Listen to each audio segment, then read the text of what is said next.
invitación. Para mí la verdad que es un placer estar acá con ustedes. Si bien es verdad que es sábado, yo tengo 3 hijos, siempre me parece alucinante acompañar educadores porque realmente son protagonistas tan importantes en la vida de los niños y podemos hacer tantas cosas por ellos que bueno, que acompañar a la infancia desde este lugar siempre me parece un desafío que lo tomo como algo que tiene mucho sentido para mí. Como dijo Cindy, yo vengo del área de la psicoterapia, básicamente trabajo en salud mental.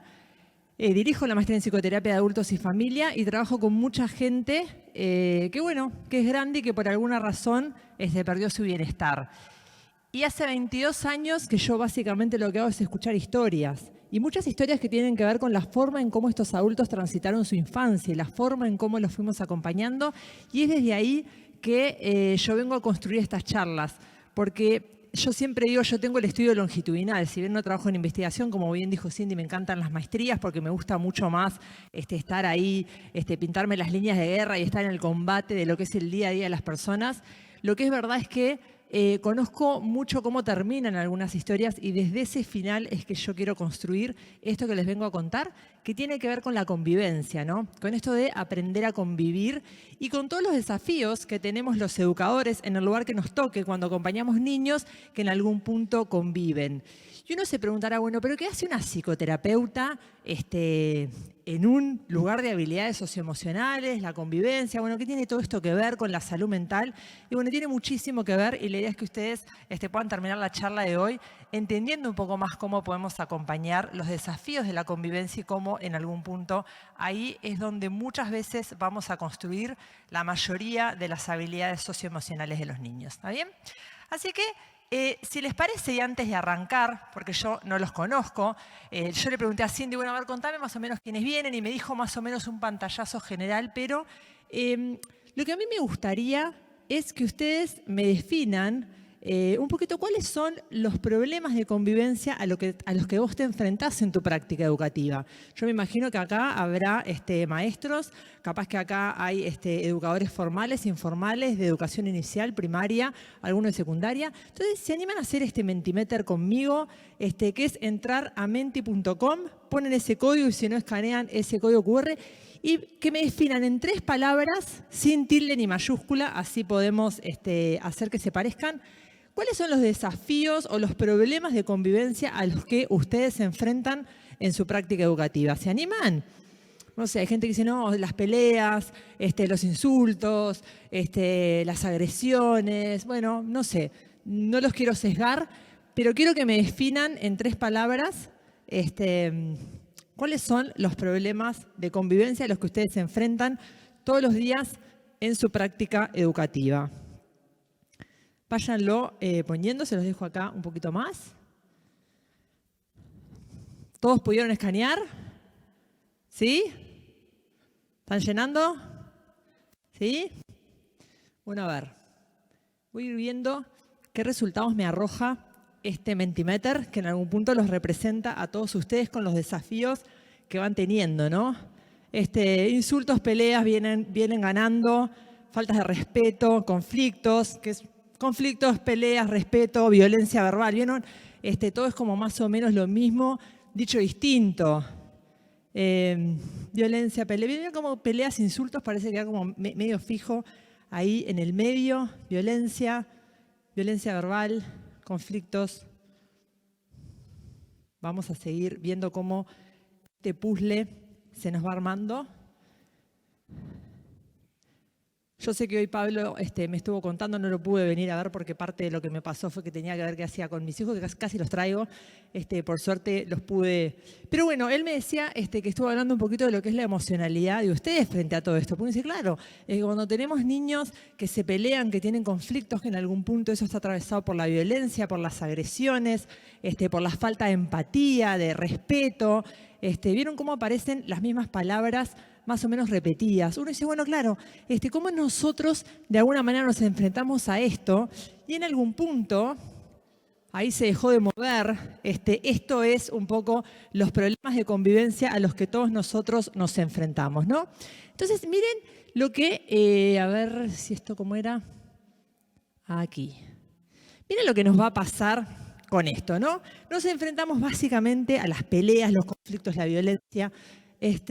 ¿Y qué es lo que sucede? En algún punto esto tiene mucho que ver con la disciplina, ¿no? Que es lo que nosotros llamamos los problemas de conducta, los problemas de convivencia. Los niños que en algún punto no se portan como nosotros esperamos que se porten en la convivencia, no son empáticos, no escuchan, no insultan, no acatan órdenes, se nos van de las manos y claro, eso nos empieza a desregular mucho porque nos sentimos impotentes, incapaces, no sabemos cómo hacer. Porque todos queremos ese niño feliz, que todo, como dice Fontana Rosa, que sus amigos sonríen al verlo llegar, pero todos sabemos que en el día a día ustedes se enfrentan a niños que distan mucho de este niño feliz y armónico, con el que todos de alguna manera esperamos trabajar. Porque en algún punto nos dijeron que algunos problemas de convivencia podían hacer, pero nosotros tenemos que enseñar cosas, tenemos que enseñar a leer, a escribir, las matemáticas, y si nos distraen, se nos levantan de la mesa, se pelean. Entonces, miren lo que nos va a pasar. Nosotros de alguna manera estos problemas vamos a tener una cantidad de intervenciones que yo estoy acá porque si hay algo que sé es que la mayoría de esas intervenciones no les funcionan. Por eso se desregulan, por eso de repente venimos a un taller un sábado de habilidades socioemocionales, por eso este tema nos conmueve tanto, porque hacemos una cantidad de cosas que no funcionan, pero no solamente no funcionan, sino que miren lo que les voy a contar. La forma en cómo las personas intervenimos muchas veces en los problemas de convivencia no solo no construye habilidades socioemocionales, sino que muchas veces las destruye. Quiere decir que la forma en cómo nosotros intervenimos en estos temas es como que borra con el codo lo que escribimos con la mano. Nosotros fuimos al taller, trajimos, hablamos del monstruo de los colores, de las emociones, de la calma, hicimos un ejercicio de mindfulness, trajimos la ranita, pero después cuando llegan al recreo y se pelean, los llevamos a la dirección y todo lo que hacemos ahí no solamente no funciona, sino que muchas veces va a poner en jaque parte de estas habilidades y básicamente vamos a ser personas que apagamos con gasolina el fuego. Entonces, es como que este niño pasa por el encuentro con nosotros y en vez de construir sus habilidades, en algún punto queda empobrecido. Por eso, si ustedes se fijan, los niños de las penitencias son siempre los mismos. ¿Se dieron cuenta de eso? Que el niño va, uno puede decir, a mí cuando la gente me defiende algunos métodos, digo, mira, si querés lo podemos seguir discutiendo, pero las pruebas empíricas están, porque si este niño sigue pasando y sigue teniendo penitencias, claramente hay algo en esta forma de resolver este problema que no parecería estar funcionando. Entonces, ¿qué es lo que de alguna manera yo busco? Bueno, ver si podemos cambiar un poquito esas intervenciones, ¿no? Y de alguna manera lo primero que les voy a contar, que es rarísimo, es que los problemas de convivencia en realidad van a ser esperables y necesarios. ¿Por qué? Porque si nosotros hablamos de que aprendemos a convivir y estamos hablando de habilidades, si hay algo que todos los educadores sabemos, es que las personas para desarrollar una habilidad, lo que tenemos que tener es experiencia. O alguna vez alguno de ustedes aprendió a nadar leyendo, o aprendió a andar en bicicleta porque alguien le dijo cómo tenía que hacerlo. No, todos aprendimos haciendo cosas, aprendemos a convivir conviviendo. Ahora, lo que también sabemos es que el aprendizaje se define por todo el tiempo en el que yo no tengo la habilidad. Por eso estoy aprendiendo, porque si la tengo ya la aprendí. No podría decir, bueno, en realidad, cuando aprendo algo, cuando dejo de fallar. Yo aprendo las tablas, ¿cuándo las aprendí? Cuando ya de alguna manera las repito. Entonces, uno podría decir, ¿tenemos problema de convivencia? O en realidad los niños cuando conviven lo hacen de forma poco habilidosa, porque de la misma manera que leen de forma poco habilidosa, de la misma manera que hacen cuentas poco habilidosas, bueno, también resuelven sus conflictos de forma muy poco habilidosa. Entonces, ¿por qué son necesarios? Porque son los que le van a dar la experiencia para que justamente el niño aprenda todas estas habilidades. Ahora, uno se puede preguntar por qué los definimos como problemas. Ustedes saben que los problemas de conducta, yo que trabajo en psicoterapia, son el principal motivo de consulta. ¿Por qué los niños van a psicoterapia? ¿Saben por qué van? Porque se portan mal. Por eso vienen. Y el niño viene y te dice, pero yo vengo porque me porto mal. Te preguntas, ¿y qué quiere decir que te portas mal? No sé, pero él sabe que se porta mal, ¿no? Y la mamá viene porque se porta mal. Entonces, la mamá le escribe a la psicóloga todo lo que el niño hizo mal y el niño viene porque se porta mal. Y uno dice, ¿por qué lo definimos como problema? Bueno, básicamente por dos cosas. Una es porque cuando nosotros tenemos un problema, bueno, básicamente cuando la expectativa que tenemos no coincide con la realidad, no puedes decir eso es un problema cuando tu estado presente no coincide con el deseado, o la otra razón por la que puedes tener un problema es cuando de alguna manera los problemas superan tus recursos. Que esta foto no se ve, pero es una foto que encontré en Oceanía del Polonio. Hace como 3 semanas fui. De repente viene un descampado. Eso que ven ahí es un parrillero. Esto es Uruguay al 100. Lo primero que hago me construyo el parrillero. Y después no me dio la guita. Bueno, no me dio para la casa, pero por lo menos el parrillero. ¿Ustedes saben que es una cosa loca? Está en el medio de un campo un parrillero gigante con una estufa. ¿Es tuyo? Ah, no. Ah, está, por la duda. Sí.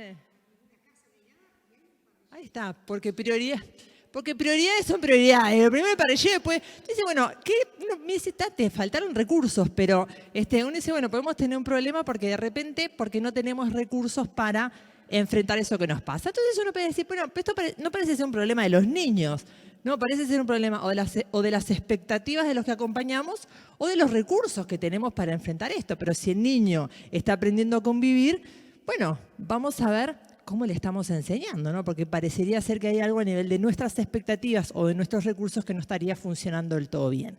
Entonces, como ustedes vieron seguramente en la charla de hoy, nosotros tenemos una cantidad de conductas que se apoyan en un funcionamiento mental. ¿Qué quiere decir?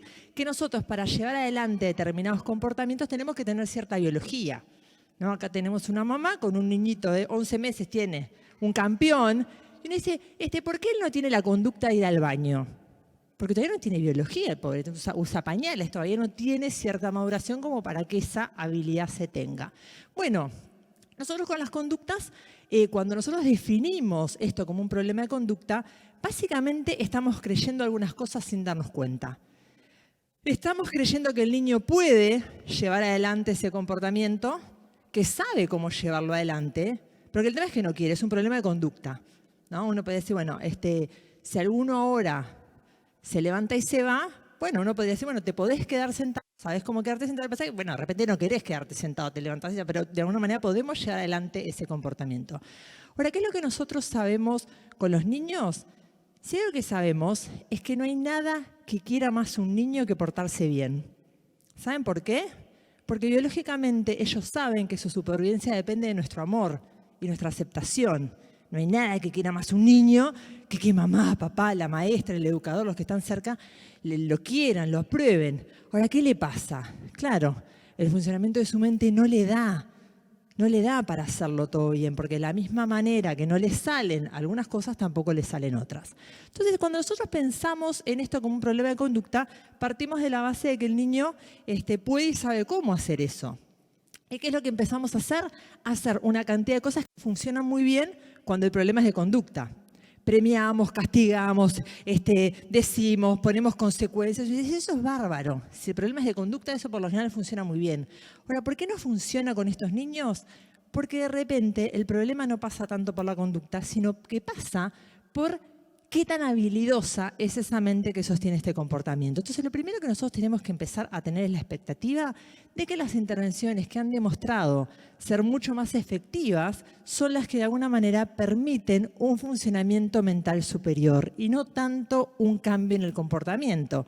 Porque el cambio en el comportamiento muchas veces no se logra porque el niño quiere hacerlo, pero no puede ni sabe cómo.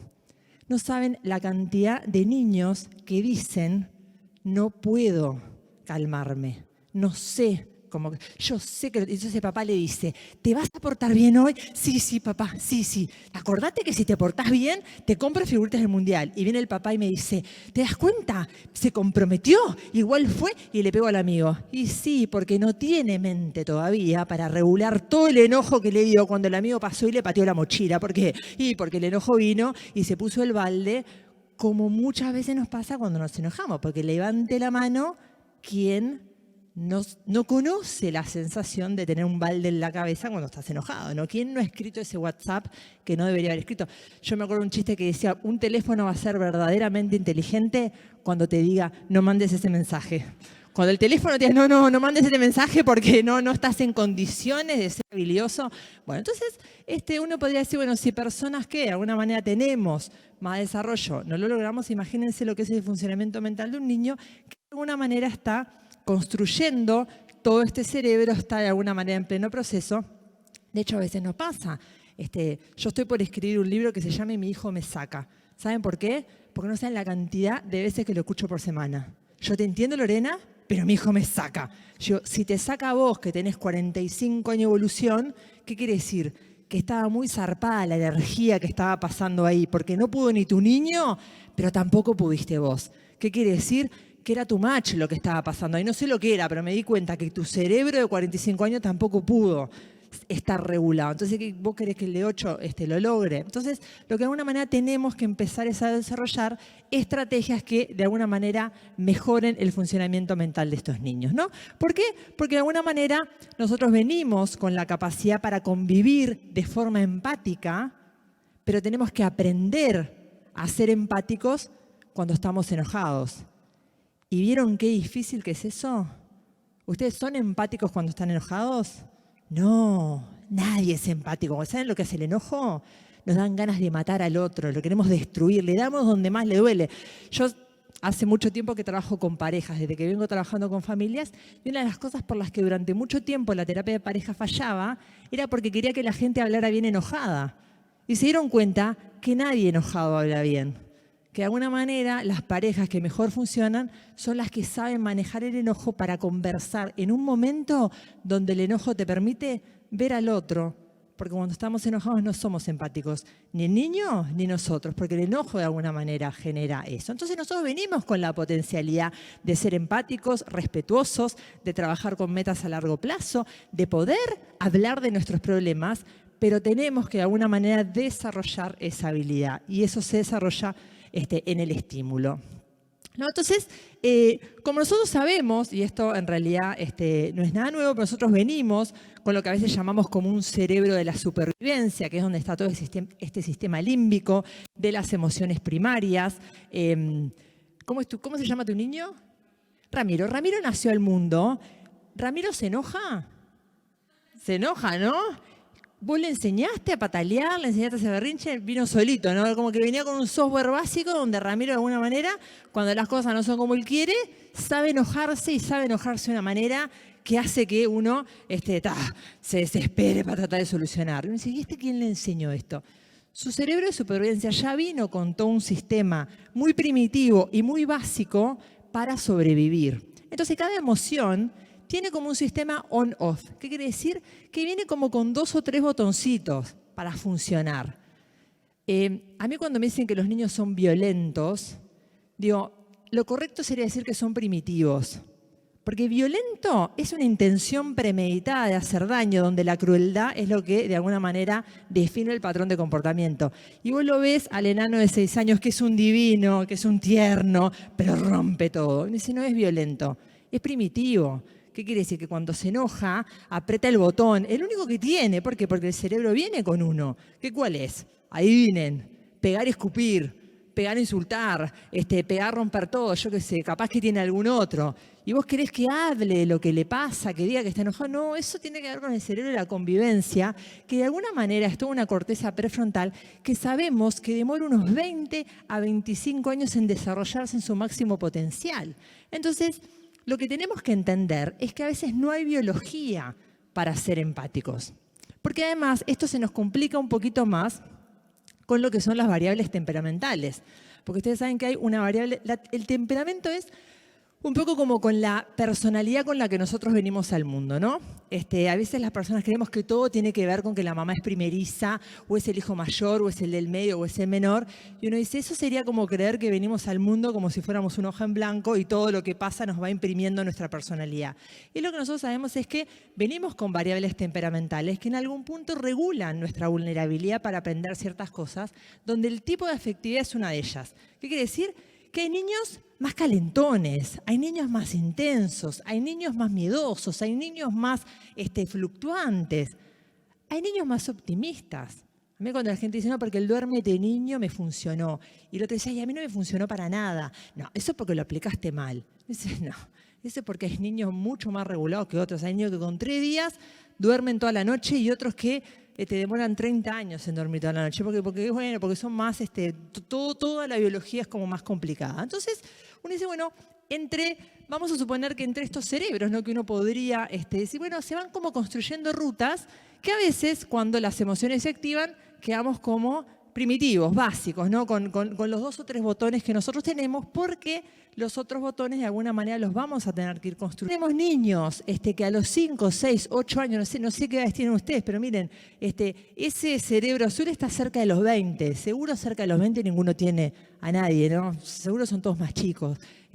¿Por qué? Porque por lo general, cuando esto se termina, ya se nos van, no los vemos. Uno siempre educa. Yo tengo 3 niños, Emma de 10 años, Facundo de 8 y Maya de 6. Y yo sé que cuando estas personas sean buenos ciudadanos, se van a ir. O sea, básicamente, si hay algo que tengo claro, es que los peores años de la infancia son los primeros 30, ¿no? Uno dice, bueno, los más difíciles son los cuando los tenés cerquita. Entonces dice, bueno, si se fijan, no hay mucha biología para ser un gran ciudadano. Estamos como más cerca del chimpancé de lo que en realidad nosotros esperamos cuando trabajamos en infancia, ¿no? Entonces, ¿qué es lo que además tenemos? También tenemos diferencias temperamentales que hace que estas rutas, que de alguna manera, esto lo voy a decir, por favor, no digan que yo lo dije, pero ustedes imagínense, porque en realidad pero es una metáfora que nos sirve. Imagínense que entre el cerebro primitivo y la corteza prefrontal hubiera como caminos, ¿no?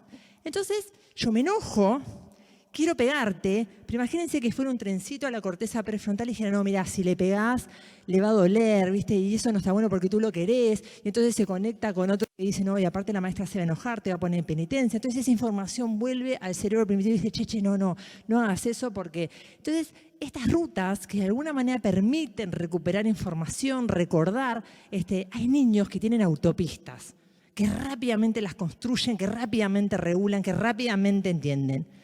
Y otros que tienen camino de tierra, que vos ves al de la construcción con un balde de balastro, ¿no? Y que le va poniendo y cada tanto se inunde.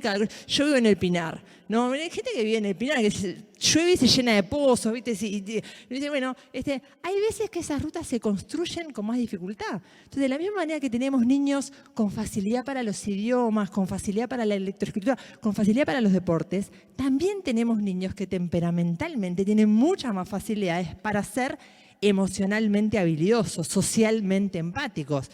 Y hay otros que van a necesitar muchas más repeticiones para poder lograrlo, ¿no? Entonces a mí cuando me traen el niño, no, porque este niño tiene problemas mentales, ¿no? Y ya le ponen la etiqueta de todos los trastornos que se le ocurren, uno lo mira y dice, este pobre niño está muy primitivo, es verdad, y es verdad que los mecanismos primitivos nos complican porque no son mecanismos convivibles.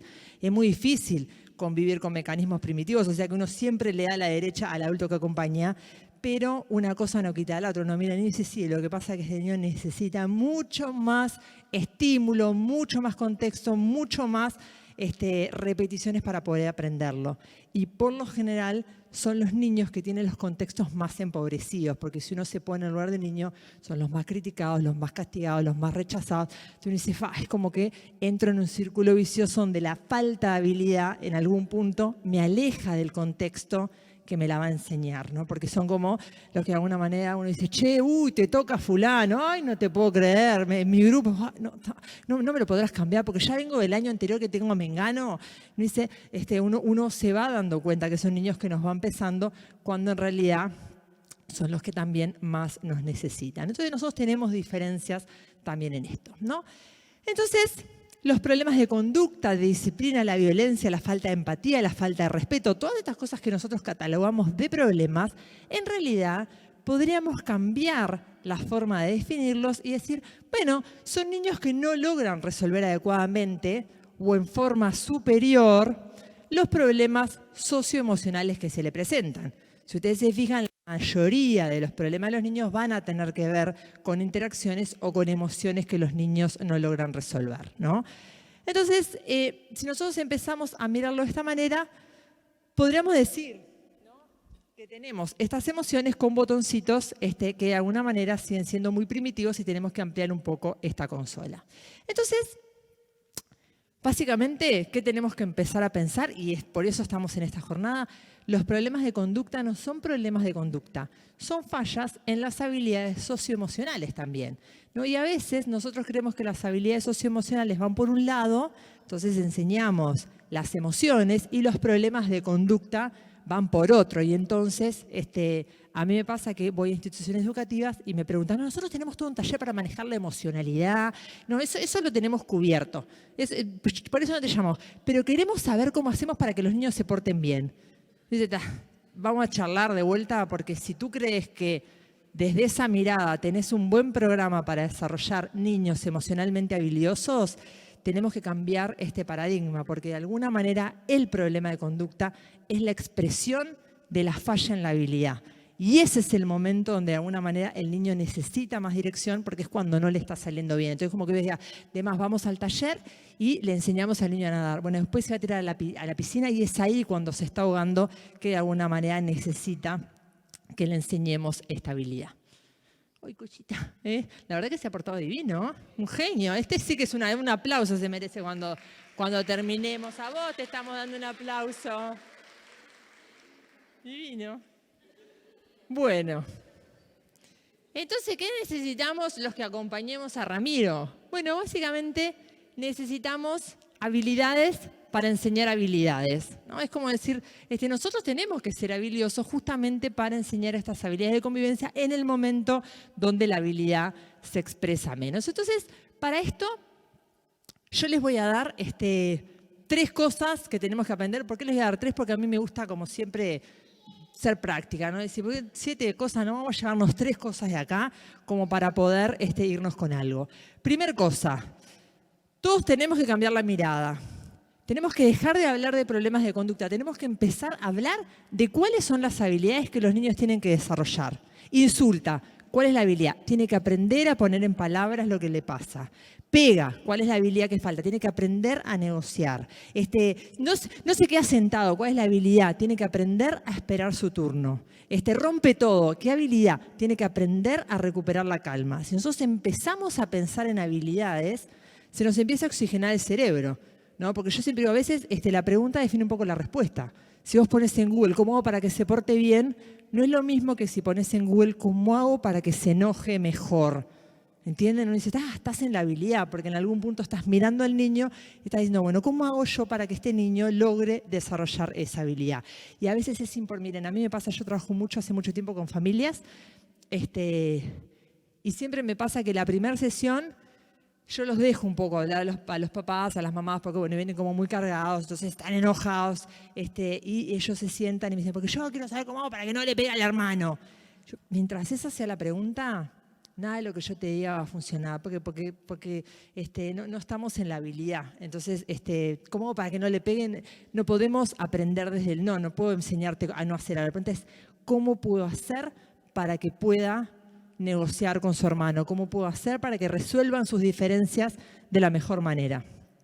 Todavía no encontré la respuesta, pero bueno, yo la sigo buscando, ¿no? Porque es difícil a veces el vínculo entre los hermanos. Pero miren lo que pasa, ¿no? Cuando uno dice, y esto un poco le decíamos, ¿no? Los niños se portan mal. Yo a veces veo que la gente manda a los niños a los talleres de habilidades, se muestran los colores, y después cuando me dicen que se porta mal, siento que vuelvo a 1938, cuando sentábamos al niño con un gorro que decía burro porque no sabía leer o no sabía escribir. Y uno dice, a mí me sangran los oídos cuando me dicen que un niño se porta mal. No, porque es como decir, es como que le pongas el gorro de burro, porque uno dice, no es que el niño se porta mal, es que de alguna manera lo que nosotros tenemos que entender es que tiene que aprender. Y nosotros con estas habilidades somos mucho menos tolerantes, estamos mucho más apurados y nosotros queremos tener adultos en cuerpos de 8 años. A mí hay padres que me dicen, no, porque yo le digo que haga los deberes porque esto es bueno para su futuro. Y yo le digo, ¿de verdad crees que va a hacer los deberes por eso? O sea, que un comportamiento futuro tan a largo plazo regule un comportamiento presente. Pero no te pasa ni a vos que estás en el asado y te comes el chinchulín aún sabiendo que te va a caer mal y te lo comes igual porque te dan ganas. Y vos querés que de 8 años, ¿entendés? Porque el futuro esto le va a servir. No, a ver, se va a sentar si le decís que puede hacer los deberes y mira la tele. Si no, no va a ser. Como decir, tenemos que de alguna manera darnos cuenta que bueno, que tenemos que hablar de habilidades, que tenemos que saber que esta biología hay que estimularla para que se active, para que las conexiones se den y que de alguna manera los tenemos que sacar de este lugar de niños que se portan mal y empezar a verlos como niños que necesitan aprender.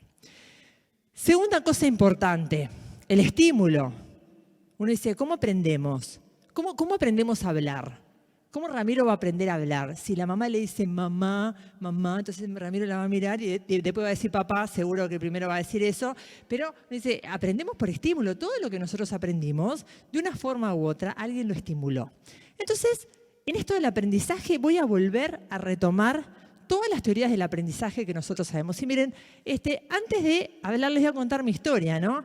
Este es un cartel que me dejó mi hija de 6 años el otro día cuando se enojó conmigo. Me dijo, madres pelotudas, no pasar, ¿no? Obvio que no me di por aludida, ¿no? Yo dije, ¿a quién le hablará a esta niña? Porque yo no sé cuáles son las madres pelotudas. Yo, de alguna manera, hice como que no era para mí. Porque aparte madres, o sea que, yo dije, bueno, si viene alguna madre pelotuda, el cuarto de malla no entra. Obviamente, como yo no soy pelotuda, entré, ordené la ropa. Uno dice, bueno, evidentemente mi hija necesita desarrollar una cantidad de cosas, ¿no? Imagínense, 6 años. Aparte vieron que madres, o sea, ella ya sabe que lo dijo, tenía la posibilidad de decir, no, pero no era para vos, mamá, era para otras. Pero bueno, entonces yo digo, yo me enfrento frente a esto, ¿no? Y puedo de alguna manera tener una reacción, qué horrible. Mi hija, si me trata, la típica, si me trata así, ¿cómo va a ser cuando sea adolescente? Me dicen todos, ¿no? Puedo quedarte tranquilo Pero sí tengo un desafío educativo acá. Ahora, ¿qué es lo que de alguna manera tenemos que entender? Que como todos los estímulos, yo tengo que enseñar un plan B. ¿Qué quiere decir? Que si estoy diciendo que este niño lo hace porque este es un mecanismo primitivo, le tengo que enseñar un mecanismo superior, que no pasa por premiarlo, castigarlo, ponerlo en penitencia. Pasa por enseñarle la manera. Porque hay gente que me dice, no, porque yo lo puse en penitencia. Y yo digo, ¿y qué plan B aprendió en esa penitencia?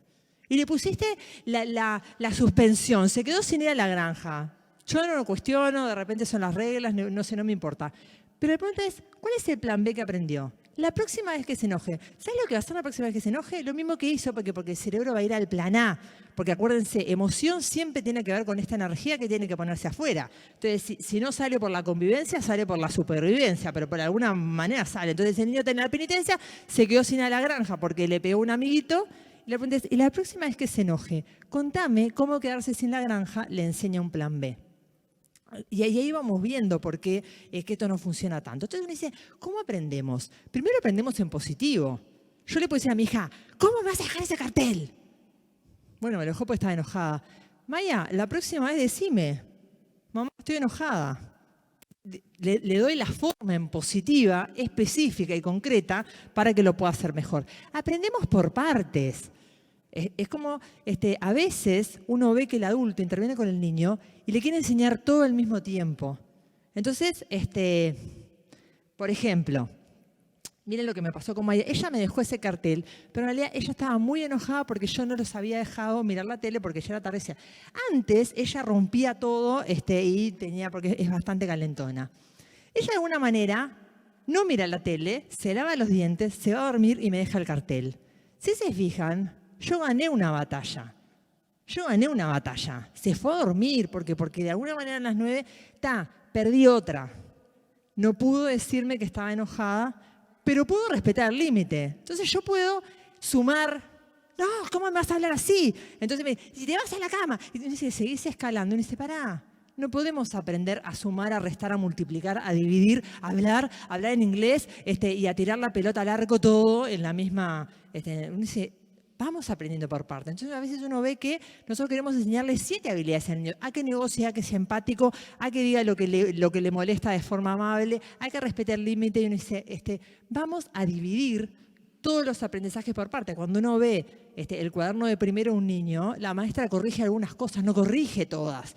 O corrige la puntuación, o corrige la mayúscula, o corrige la redacción, pero no puede corregir todo, porque de alguna manera no podemos aprender todas las habilidades juntas. Tenemos que ir aprendiéndolas por partes. Aprendemos por repetición. ¿Qué quiere decir? Que si yo le digo a mi hija que mira que está enojada, ¿les parece que con que se lo diga una vez alcanza? Yo tuve, bueno, todos tuvimos la escuela, hablo yo como si hubiera sido la única que tuvo la pandemia, la escuela por Zoom. Me quedé impresionada, pero impresionada de la cantidad de veces que se repiten las letras en 5 años. No podía creerlo. Dice, otra vez la A, otra vez la vocal, otra vez el 1, o sea, basta, vamos a cambiar de número. O sea, si somos capaces de repetir tanto las vocales, ¿por qué no somos capaces de repetir patrones de calma? Porque de repente este niño hay que repetírselo 100 veces. Yo ya se lo dije.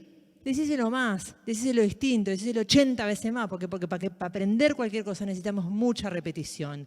Aprendemos con emociones agradables, aprendemos con esperanza, aprendemos si alguien acepta nuestra diferencia y aprendemos si alguien nos enseña. Es como decir, todo lo que saben del aprendizaje, tráiganlo a esta habilidad también, porque es como que pareciera ser que esta habilidad se aprende distinto. Se aprende a los gritos, se aprende en penitencia, se aprende en el estrés, se aprende en el no y se aprende porque te lo dije una vez. Pero si las letras repetiste tanto, el cerebro aprende todo de la misma manera. Entonces con esto haces las mismas cosas que haces con las otras habilidades que enseñás. Entonces nosotros de alguna manera tenemos que enseñar el plan B, ¿no? Y la tercera cosa que nosotros de alguna manera tenemos, porque esto está acá, tenemos que enseñar el plan B. ¿Y cuál es el plan B? Y esto es bien interesante, ¿no? Cuando nosotros enseñamos el plan B, tenemos como esta idea de que para hacer cosas buenas tenemos que sentirnos bien. Entonces, ¿qué hacemos? Hacemos cosas para que el niño no se sienta bien. Por ejemplo, yo puedo hacer cosas para que mi hija no se enoje. ¿Pero por qué te enojas? Pero escuchame, es la hora de irse a dormir. Si no, mañana estás cansada. ¿Cómo decir? Te podés ir a dormir enojado. Podés hablar bien enojado. Podemos hacer cosas buenas cuando nos sentimos mal. A mí, ¿saben lo que me pasó en la pandemia? Mucha gente me preguntaba cómo podía hacer para sentirse bien. Y yo le decía, no tengo idea. Porque todo lo que está bien es sentirse mal. Ahora, podemos hacer cosas para estar bien. Eso es distinto.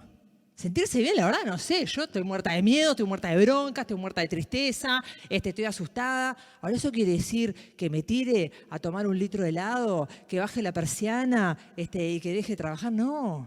Yo puedo hacer cosas buenas cuando me siento mal. Eso es una gran habilidad que nosotros de alguna manera tenemos que enseñarle a los niños, porque muchas veces cuando nosotros le damos dirección a este comportamiento, miren lo que nos pasa. De alguna manera intervenimos para transformar la experiencia.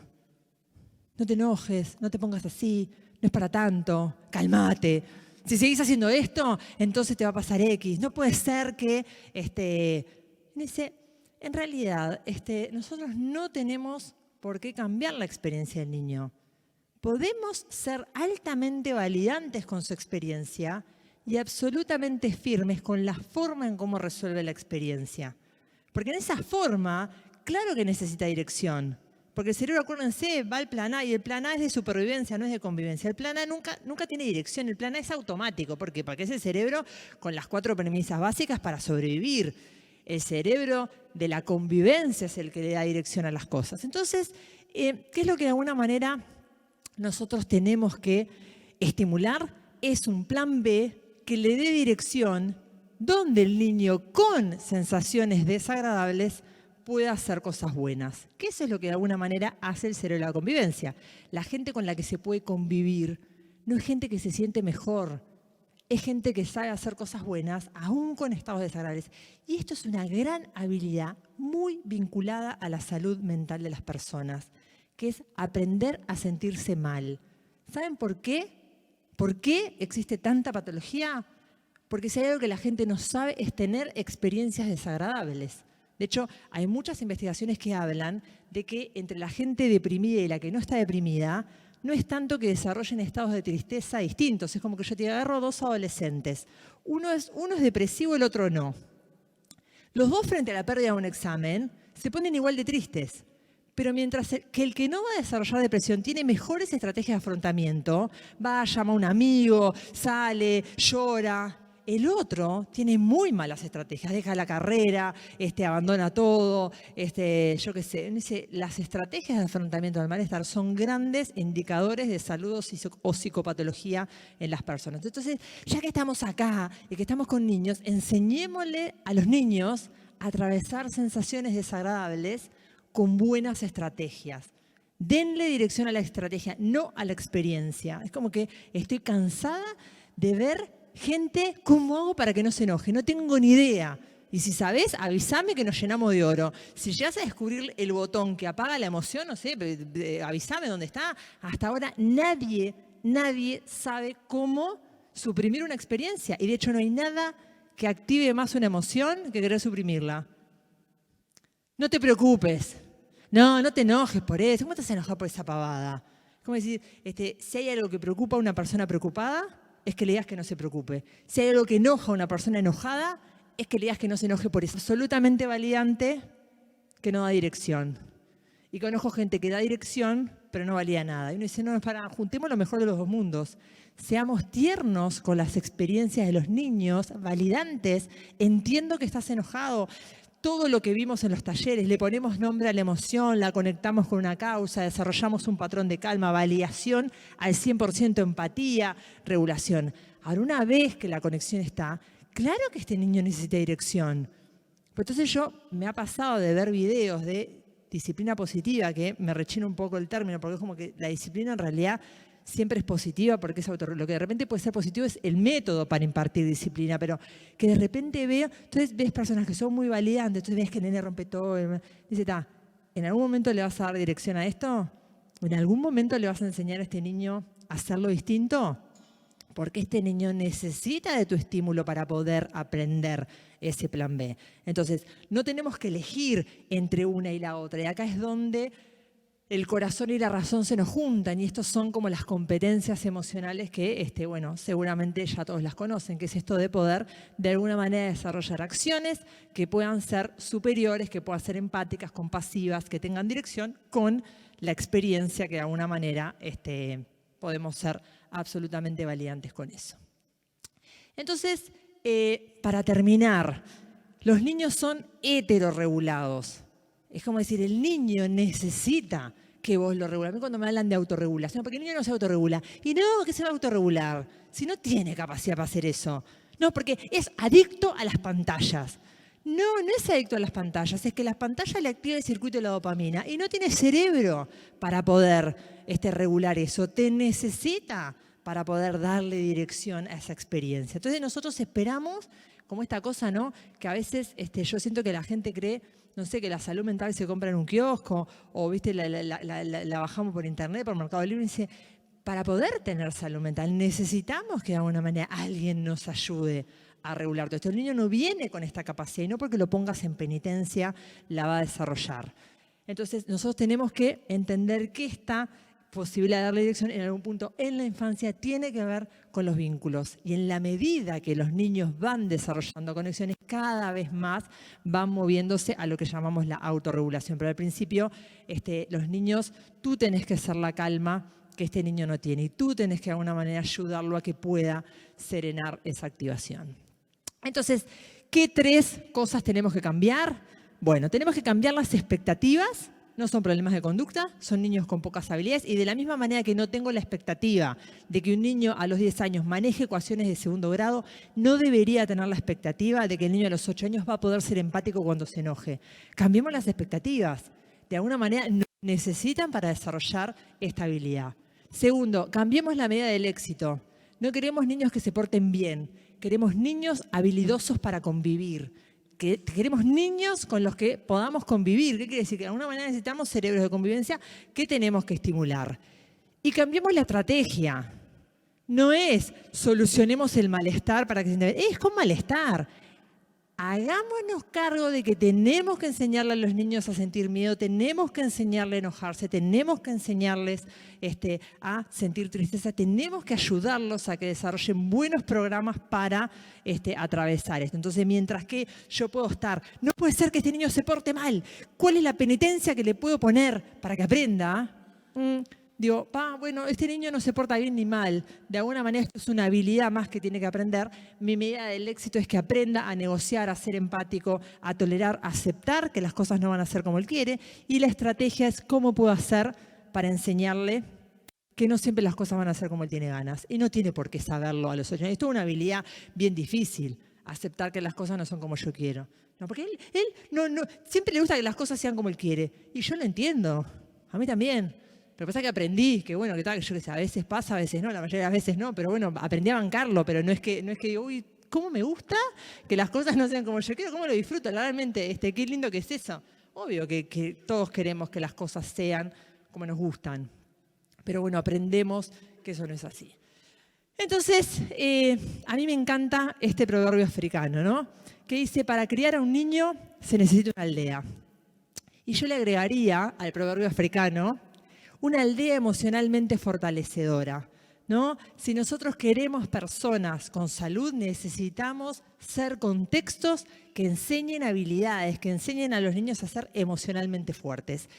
Y miren por qué cuando Cindy me llamó y la gente de La Roja me llamó, yo vine encantada y les voy a contar por qué. Yo durante hace 22 años que trabajo en psicoterapia. Y al principio empecé trabajando con niños, como arrancamos todos. Sé que porque como el niño no nos evalúa mucho, como que nos sentimos más seguros ahí, porque nadie sabe lo que hacemos con ellos y bueno, como que estamos ahí un poco medios encubiertos. Entonces me acuerdo que tenía un paciente que se llamaba Joaquín. Entonces Joaquín venía porque no toleraba la frustración y porque tenía baja autoestima. Entonces yo trabajaba con Joaquín, hacíamos las creencias, los pensamientos gusanos, los pensamientos mariposa, desarrollábamos todo en conjunto, una cajita de sus recursos, todo divino, todo lo que había aprendido en toda mi formación como psicoterapeuta de niños y adolescentes. Y un día voy al supermercado y me encuentro a Joaquín en el súper. Le digo, hola Joaquín. Y yo vi que Joaquín me miró como diciendo, yo te conozco de algún lado, pero no sé dónde. Entonces le dije, entonces era, ay, hola. Y le dice, ¿te acordás, Joaquín, tu psicóloga? Y él dice, ah, sí. Entonces lo miro y le digo, ¿te acordás cómo me llamo? Y me dice, no. Y dije, ¿qué estoy haciendo? ¿Qué estoy haciendo enseñándole a un niño a creer en sí mismo cuando no sabe ni mi nombre? ¿Qué estoy haciendo 1 hora por semana enseñándole una habilidad cuando ni siquiera cuando la habilidad no la tiene? Si yo ya sé que los niños no pueden extrapolar lo que aprenden en el consultorio para cuando esté. Entonces lo que me di cuenta, ese día con Joaquín me di cuenta que yo tengo que enseñarle a los que de alguna manera, como dice Le Galenier, tienen el poder del tiempo. Porque el que tiene el poder del tiempo, tiene el poder del cambio. En los niños, la pregunta es, ¿quién está más tiempo? Porque el que está más tiempo, ese es el que tiene que ser el que pueda fortalecer emocionalmente a los niños. Por eso cuando me llaman de estos lugares con educadores, voy seguro, porque miren, y con esto termino, si desde el inicio nos contaran que en la infancia se define la salud mental de un adulto, entonces trataríamos con más amor el alma de los niños. Y eso es un poco lo que yo vengo a hacer, a que ustedes sean los terapeutas de estos niños. Realmente son muy pocos los niños que se benefician con una psicoterapia, la mayoría de ellos se benefician con adultos comprometidos, que generen contextos valiantes, emocionalmente fortalecedores, y cuando un niño tiene eso, se nos puede complicar más o menos, pero de alguna manera lo sacamos adelante. Así que muchísimas gracias por la invitación y en nombre de los niños, gracias por estar acá.